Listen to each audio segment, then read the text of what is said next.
Assista agora Mulheres em Campo. Olá, boa noite. Começa agora o programa Mulheres em Campo. Tudo sobre esporte aqui, na nossa região. E no programa de hoje você vai conferir duas entrevistas com Amarildo Silva e Eduardo Monteiro de Paula, dois grandes comunicadores aqui da nossa região na área de comunicação esportiva. E também vamos conferir uma matéria sobre vôlei, um esporte muito praticado pelos amazonenses. Tudo isso e muito mais agora no Mulheres em Campo. Começamos esta edição com uma entrevista exclusiva com Amarildo Silva. Quem esteve lá foi a nossa repórter Stephanie Seixas e ele contou um pouco sobre a sua experiência na área da comunicação esportiva. Olá, Thalita, olá, Vivian. Mulheres em Campo veio hoje aqui no estádio Carlos Amit falar com o Amarildo Silva, jornalista esportivo há mais de 20 anos. Tudo bem? Me permita, Carlos Amit, esse estádio que poderá receber jogos do Campeonato Amazonense. Jornalista, pau velho, que contou e conta muito bem a história do futebol amazonense, vivo ainda. Verdade. Então, Amarildo, com esses 20 anos, de experiência na área esportiva, para você, o que seria o jornalismo esportivo? Ética, dedicação, respeito às suas fontes, para mim isso é o jornalismo esportivo, independente da modalidade. Agora, é claro, para quem está iniciando e o acadêmico de jornalismo, optar e ter como foco uma modalidade esportiva, para se aprofundar, ter especialização e a partir dessa modalidade esportiva permear por outras modalidades. Então, assim, com toda essa experiência, com essas coberturas, qual foi esse que mais marcou aqui para a nossa região do Amazonas? Eu trabalhava na época na Rádio Rio Mar, a ponta de gol, repórter de campo, e trabalhei num jogo de eliminatória da Copa entre Brasil e Equador. O Brasil venceu por 1-0, na ocasião eu cobri a chegada da seleção brasileira, o colega cobriu a seleção equatoriana, e foi, só não me lembro o ano, foi jogo válido pela eliminatória da Copa do Mundo, Brasil e Equador. O que mudou no jornalismo esportivo de 10 anos atrás para 10 anos para cá?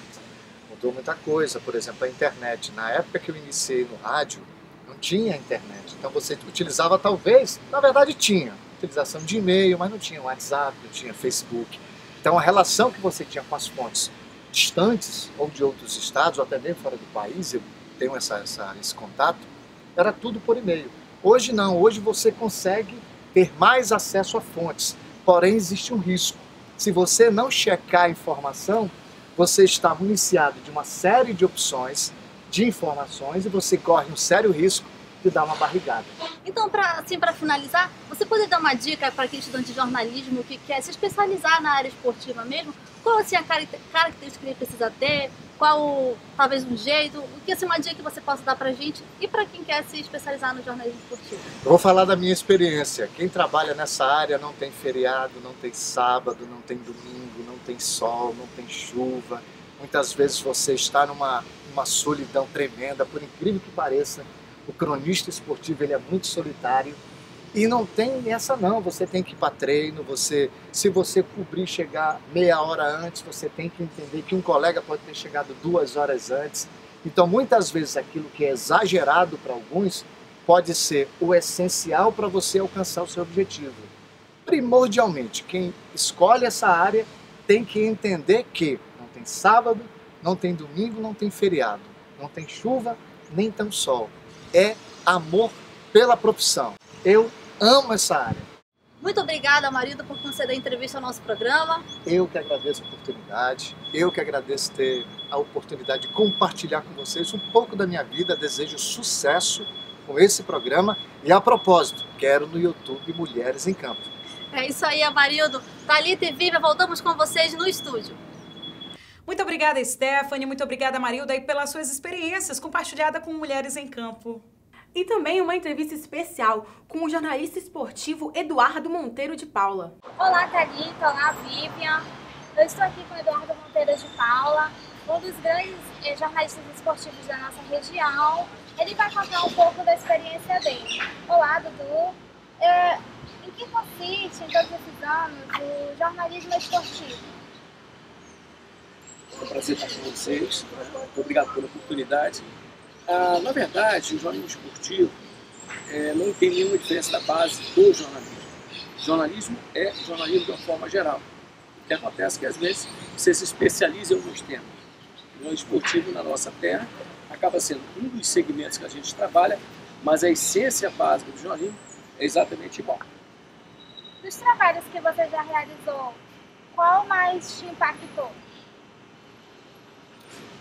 Bom, como eu faço o que eu sei, o que eu gosto e que me preparei para fazer, todo dia você tem sempre uma grande novidade. Então você fazer parte de uma equipe em que você todos os dias tenta descobrir novos ângulos, novos pontos de vista dentro de uma coisa que é rotineira e cotidiana, é sempre muito agradável. O que mudou na cobertura jornalística? Quais as dificuldades que antes tínhamos e hoje você consegue resolver com simplicidade? Mudou tudo, absolutamente tudo. O jornalismo que quando eu comecei há 40 anos atrás, você tinha não só um comportamento, mas uma visão diferente do que tem. Eu fui o primeiro jornalista profissional do Amazonas, formado na universidade, na academia, no terceiro grau, que entrou em uma redação em que 99,9% desses profissionais eram pessoas de vida, de carreira. A grande maioria especialista em jornal, era impresso, e outra maioria também era parte de rádio. Então essa mistura das duas coisas dava uma técnica totalmente diferente daquilo que eu aprendi na academia. Então o que aconteceu com o passar do tempo? A dificuldade que a gente tinha de iluminação, a dificuldade que a gente tinha do equipamento, que eram grandes e pesados, rapidamente começou a mudar. Hoje em dia, com uma câmera, você escreve uma história, você manda a imagem pela internet, você manda pelo satélite tudo, se edita, bota música, faz as sonoras sozinho, você faz tudo hoje sozinho. Hoje você precisa, na verdade, muito mais saber como operar o mecanismo do que realmente como fazer a matéria. Porque a própria máquina te ajuda a fazer a matéria. Embora uma matéria perfeita é aquela que responde às perguntas tradicionais. Que, quando, onde. Então, se você souber essa essência, souber usar a máquina, você vai poder ganhar. Quais características um estudante de jornalismo precisa ter para se especializar em jornalismo esportivo? Duas coisas eu acho fundamentais. E aí vale para qualquer jornalista. Tá? Um é a famosa curiosidade. Você tem que ter curiosidade. E dois, ler muito. Mas ler muito mesmo. E ler no sentido amplo da palavra. Ler não significa apenas pegar um livro e ler. É você ir para a internet, é você ver coluna social, é você ver qualquer tipo de filme. Não fazer a seletiva do filme que você gosta. Eu costumo dizer para as pessoas, e elas até se surpreendem, eu sou um leitor voraz de tudo. Às vezes o assunto nem me interessa pessoalmente, mas me interessa profissionalmente. Como escrever um artigo científico? Como fazer uma matéria, vamos dizer, sobre biologia, sobre botânica? Está totalmente fora do meu habitat. Entretanto, ao tentar entender como se faz aquilo, eu estou aumentando o conhecimento para a minha especialidade. Então, um dos itens é gostar de esporte. Grande proveito que nós podemos tirar da experiência de Eduardo. Muito obrigada pela participação aqui no nosso programa. E agora, uma matéria especial sobre os campos oficiais de treinamentos, o grande legado da Copa. E é claro, a Arena da Amazônia está inclusa.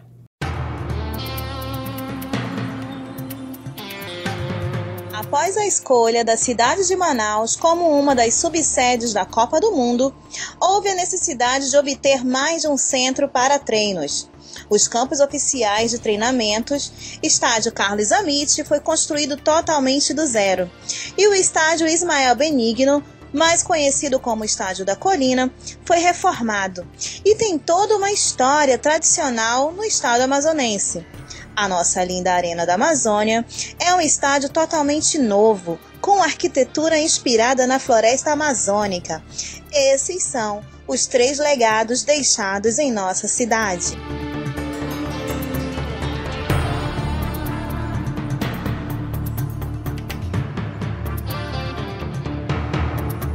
Ariovaldo Maliza, diretor técnico da Fundação Vila Olímpica, já jogou futebol nos principais times da capital amazonense.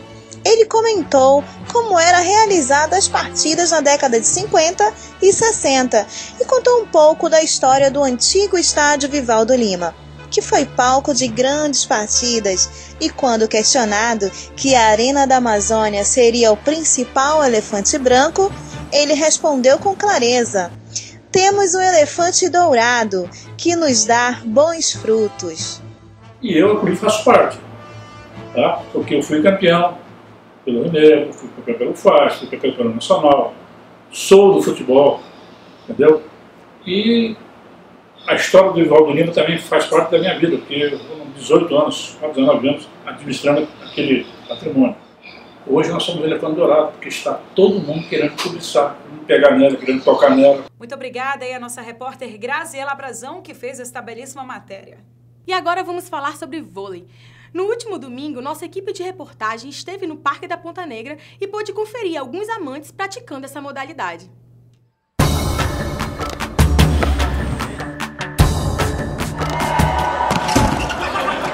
O vôlei é uma modalidade desportiva que geralmente é praticada em quadras ou campos de areia. Muitos optam pela prática como lazer. Porque o vôlei, né, trabalha a coordenação motora, né, resistência física, né? Então, para a saúde, né? Quem não tem nenhuma habilidade e quer ter essa habilidade, tem que começar a recorrer a locais como esse, que é aqui na Ponta Negra, um local que todo mundo é acessível a todo mundo. Aí vem, faz amizade, começa a jogar devagar.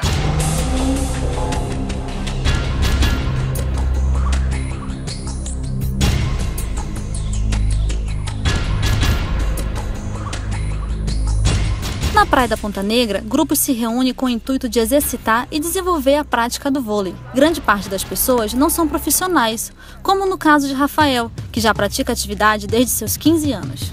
Desde lá de Parintins a minha trajetória. 3 anos joguei vôlei, assim, disputando. Aí, recentemente parei, porque eu vim a trabalho aqui em Manaus. Mas sempre gostei do voleibol, porque é um esporte saudável que eu gosto, entendeu? De pular, de sacar. É um esporte onde você não tem contato físico com as pessoas, entendeu? Só com a bola. O vôlei, como se, né, ele deveria ser um dos melhores da modalidade no Brasil, porque nós somos bicampeãs olímpicas no voleibol. Eu amo o vôlei, entendeu? Caminhada solidária, é isso mesmo. A Fundação Dr. Thomas teve uma boa iniciativa no último dia 22. Fez uma caminhada para arrecadar mantimentos para a instituição.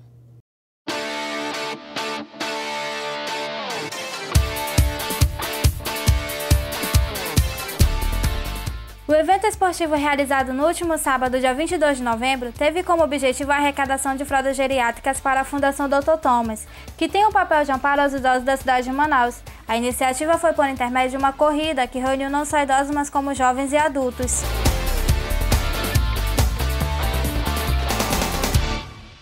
E a gente arrecadou 1.000 fraldas, então assim, e na verdade a finalidade também é divulgar o trabalho da Fundação Dr. Thomas, divulgar que o nosso idoso, hoje o idoso ele tem uma nova cara, é um idoso ativo, é um idoso que tem qualidade de vida.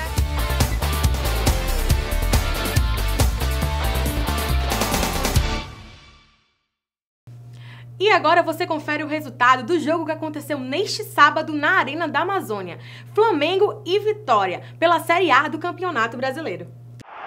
Nixon, mais um cruzamento buscando Elton de primeira, da trave!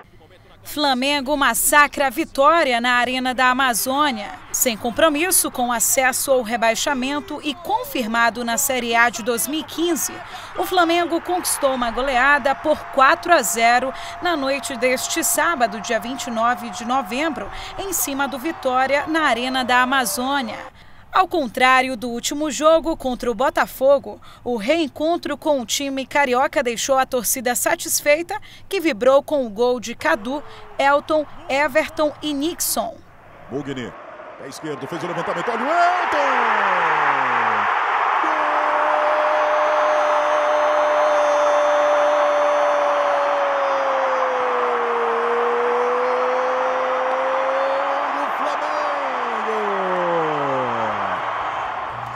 Mulheres em Campo fica por aqui e nós agradecemos pela sua audiência. Mas é claro, você que quer rever o nosso programa, vai lá no youtube.com e procura Mulheres em Campo. A todos uma excelente noite.